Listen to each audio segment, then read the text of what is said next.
Idaho. A place where the wind howls through wild canyons, where boots slip, lungs burn, and birds hold fast in the cheatgrass and red rock. But then you see a tail stand tall,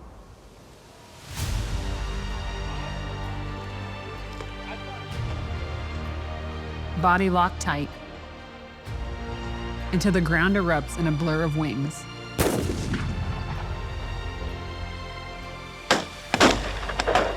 The shot echoes. Got one. A bird tumbles. Good boy. And then is brought to hand.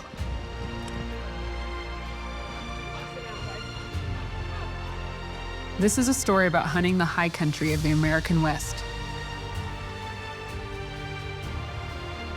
This is a place where every footfall is measured.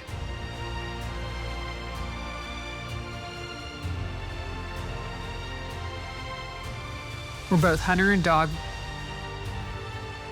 must tread with care. This is a place full of grind and gruel and grit. But with old friends and good dogs, it's everything. Yes, good boy. This is Wild Upland.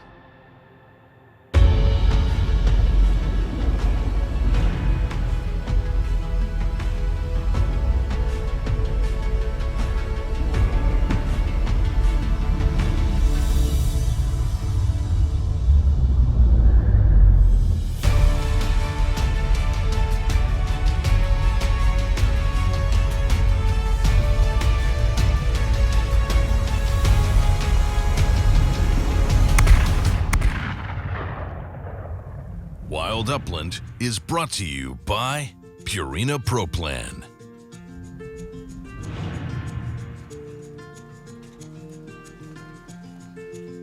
I'm in a remote stretch of Idaho, gearing up for a day of chasing chukar and Hungarian partridge in steep country.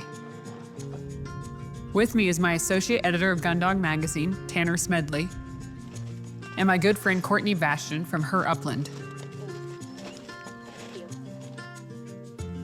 Tanner and I have our setters who know this country well, but I'm especially excited to hunt behind Courtney's Bracco Italiano, an ancient hunting breed from Italy known for their endurance, intelligence, and keen scenting ability.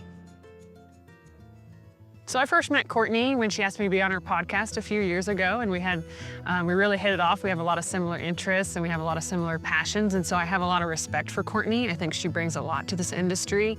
I think she's exactly what we need in this sport. She is not only a passionate upland hunter, but she is passionate about getting people into the sport, specifically women, and I think we need a lot more of that.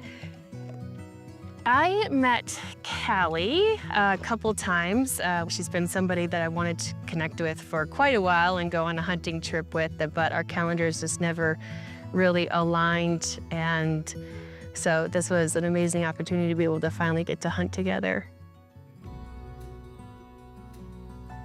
So I've never been on top here, but it's all flat up on top of that rim rock. And I think if we get up there, it's easier climbing, and then we can get over there and let the dogs work down instead of us side hilling it the whole time. Work into some of those bear draws. I think so. There were birds on that face over there one time, so chukar and Huns. Let's see what we can get.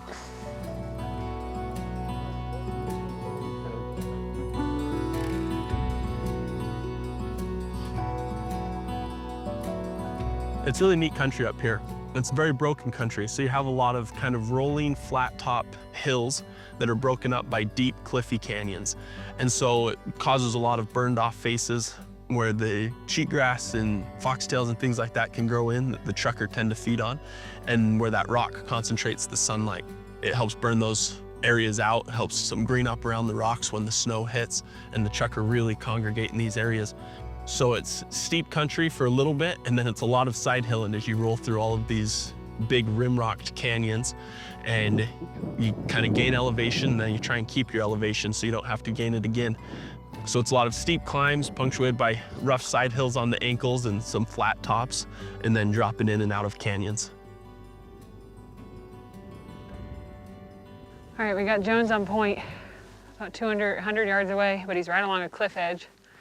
I don't want, I want to make sure he's okay and doesn't do anything bomb down him. So I'm gonna have Tanner walk down this to him, and I'm gonna walk to Jones and just grab him. But we could hear the Chukar. We could hear him, and they were going nuts. Okay, he's moving.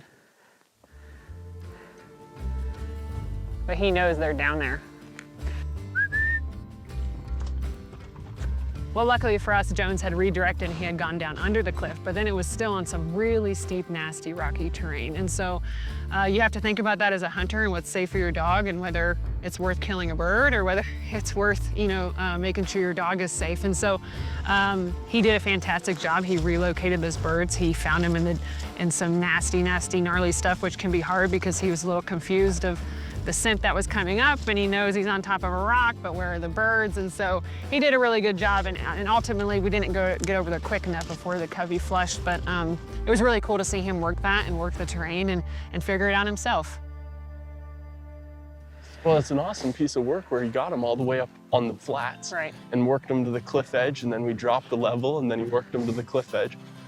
That was tough. It's a tough piece of dog work. I was worried too, man. Ooh. Yeah, this is nasty. Tougher country. All right, well, let's go this way. Keep on moving out. Keep on moving and see, get out of this wind and see if we can nail some more down. That was good work though. Good dog work, Jones. You're a good boy. Hey, this way, come on.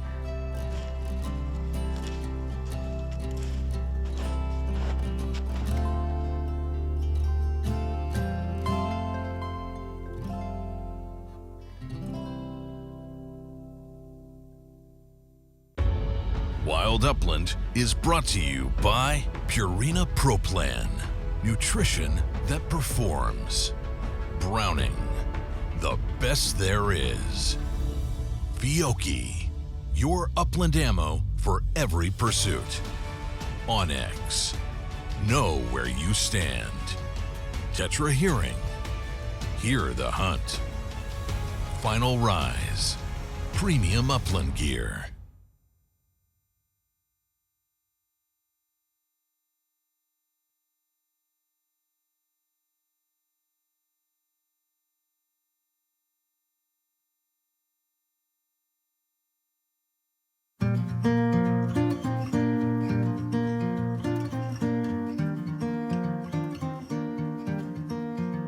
Idaho truly is an uplander's paradise. There are endless miles of great habitat with very little hunting pressure. But those miles are full of rough, broken country, where both hunter and dog need to tread lightly.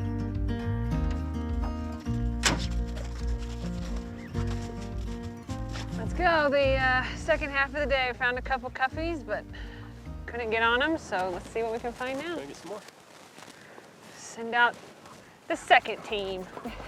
Not the B team, the second team. Come on, babe.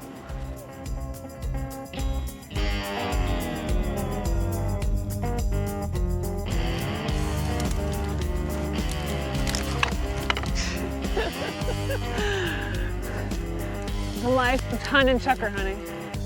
Fall on your butt.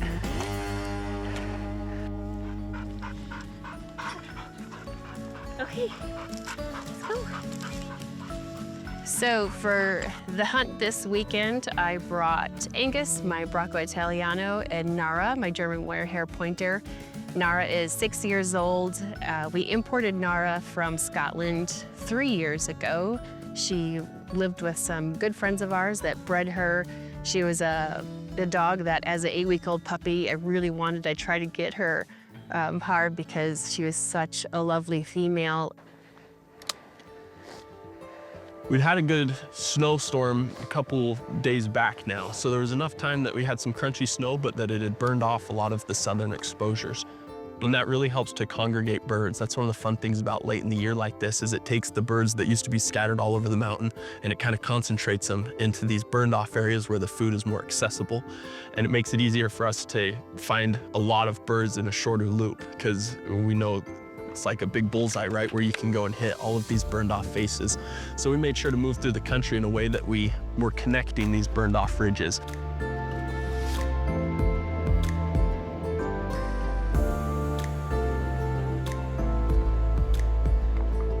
So we've been hunting all day, and things had, we had found some coveys that had been really fun, but we kind of were making a loop, and we were going back to the truck, and Rev went on point way down low. And so I said to Tanner, well, this will probably be the last of the day because we're climbing down. We're losing elevation. We don't want to climb back up. All right, boys, this is it for the day. Make it count.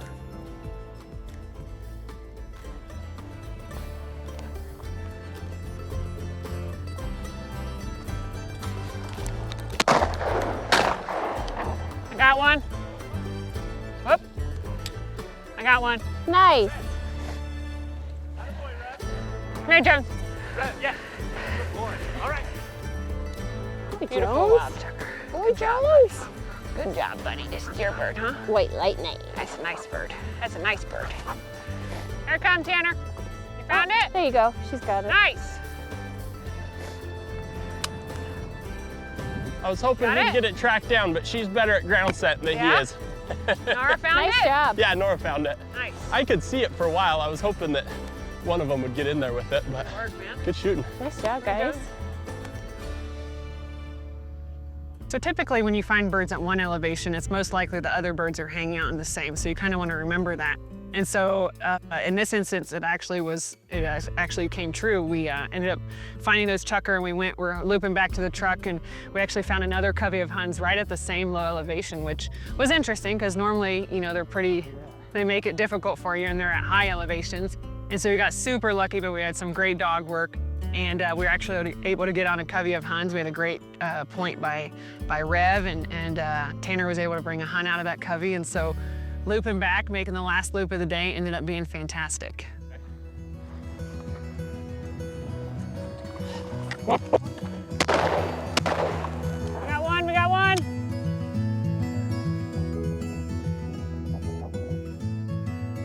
We brought out Rev this afternoon, and he was on fire, man. Yeah, he was.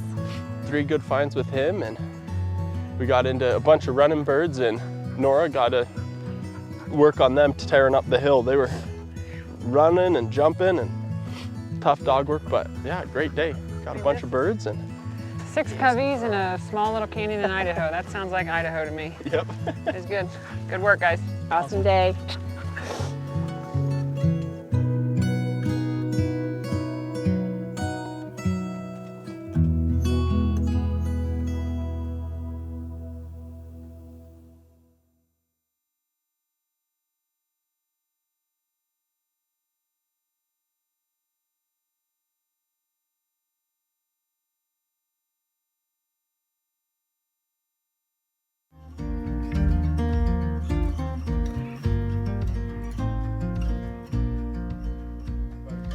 I've known Courtney Bastian for a long time, but this is my first chance to chase wild birds with her. She's an advocate for all hunters, but especially women, and founded her Upland to help bring more women into the sport. Her Upland is a way to build skills and make bonds with women who are interested in upland hunting, but not sure where to start. I started her Upland after I moved to Montana. So 5 years ago when I moved, COVID hit, and it was really difficult to find other people to hunt with. And I was just looking to make those connections.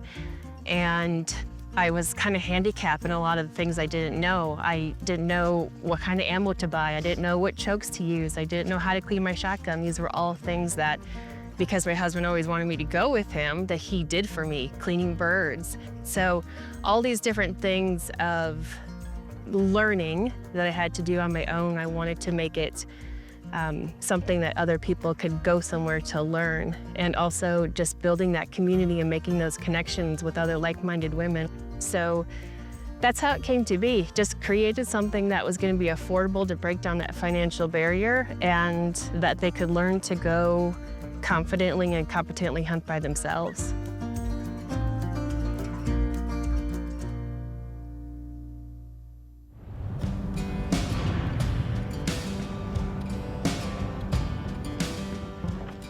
So day 2, we were already running on a great high, but we didn't want to hit that first spot again because you don't want to pressure birds too much. So we went into blind into a new spot.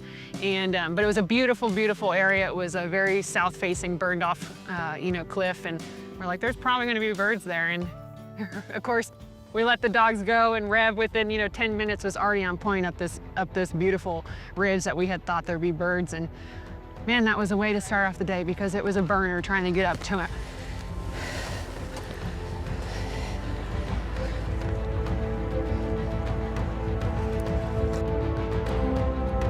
Yeah.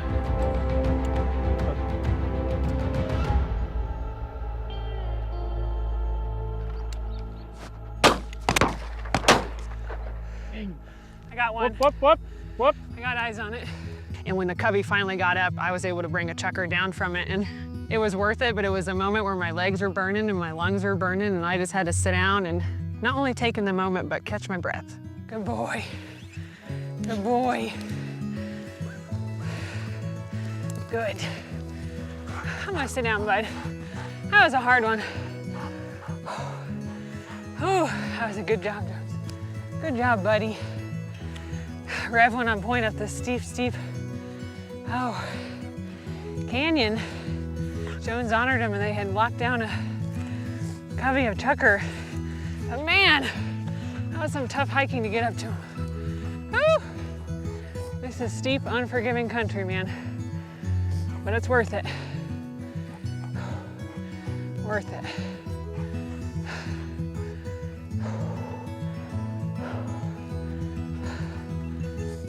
Living in the West, I end up chasing chukar more than just about any other species.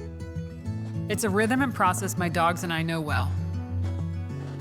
But this trip is a unique one because my friend Courtney Bastian has brought her dog Angus, an Italian breed with a unique look and style. And in the Idaho high country, you don't see many Bracco Italianos chasing chukar. But Angus knows his way around the chukar hills well. The first time I saw a Bracco, it was at World Dog Show Challenge, and I saw this beautiful animal come into this huge arena. I was like, what kind of dog is that? And I found out it was a pointing dog and that I could hunt with it, and it was just game over. I was on the search for a Bracco for probably 3 years till I found a breeder in England that put as much emphasis in hunting as she did in structure and conformation of the dog. It's not an easy breed to train, but once you have that bond with them and can sort them out, they're really great to work with, and they just want to please you.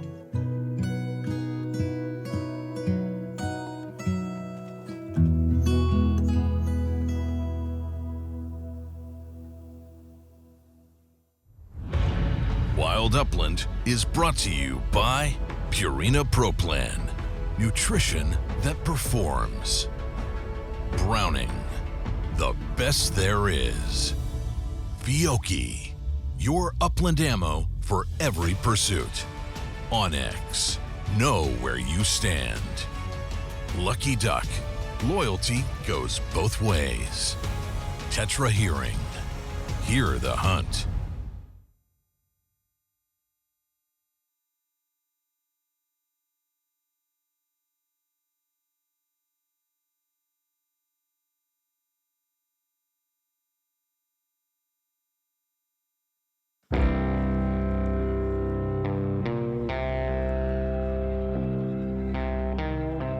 Chukar hunting can be a slog at times. Steep climbs in thin air with often nothing to show for it. But that's what makes finding success on a chukar hunt all the more satisfying. When you put in the effort and it pays off, all of the grind is forgotten, and those moments stay with you long after the hunt is over. So I've been hunting for like 9 days straight in the Chukar Hills. I'm tired, my dog's tired. And of course, Rev goes on point, and we're on the walk back to the truck as Rev does, and just an amazing dog. And Tanner said, I'm gonna go up there and go to him. And I said, well, of course you are, you have to. I mean, we were 150 yards from the trucks, maybe. He found another covey of chukar, and I was able to hike up to him, and it was neat. The scenery was pointed by a boulder because of where we were hiking and the way that he'd circled around and pinned the birds down. they were between me and him, so I was able to pinch the covey. There they go. I was able to shoot a double, which was really fun, not something I often go for, but I was excited to be able to do on this one. And then he made the retrieve to me on the second bird. It was a real fun way to punctuate this trip and to end on such a high fun note. Oh, double duckman. That's a good day. Down. That's a good way to end it right there. Good work, dude. Thanks. That was a sweet loop. Good job. Good man. job, buddy. You tore it up. Good job, bud. That's my first double of the season. That's a good one.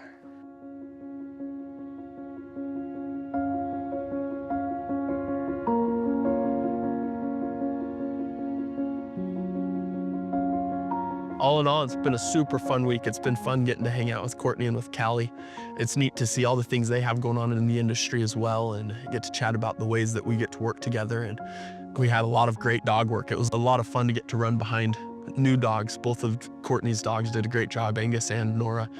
And it was fun because they're both breeds that I don't get to run on as often. I do a lot of time with the setters and the pointers, but I don't get to spend as much time with some of the versatile breeds, and the Broncos were a new one for me. So it was really fun to get to do that, and we got into great birds.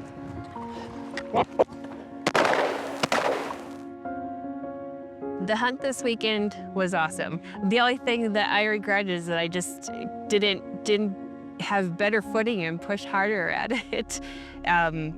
But being with Kali and Tanner and watching the dogs, I'd do it 1,000 times over. The birds were great.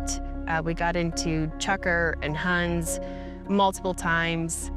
The dog work was awesome. There was nothing that was flawed there.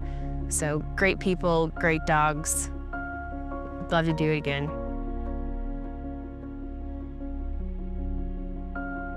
You know, Idaho never disappoints. It's a state where it's just kind of uplander's paradise. I enjoy coming up here. It's only a few hours drive. It's a great place to get into birds, a great place for dogs to learn, and to come here with friends and spend a couple hard days of field, you know, with Courtney and Tanner. It truly was amazing, and we had a phenomenal hunt, and I look forward to do it again because this is truly, truly a great place to be.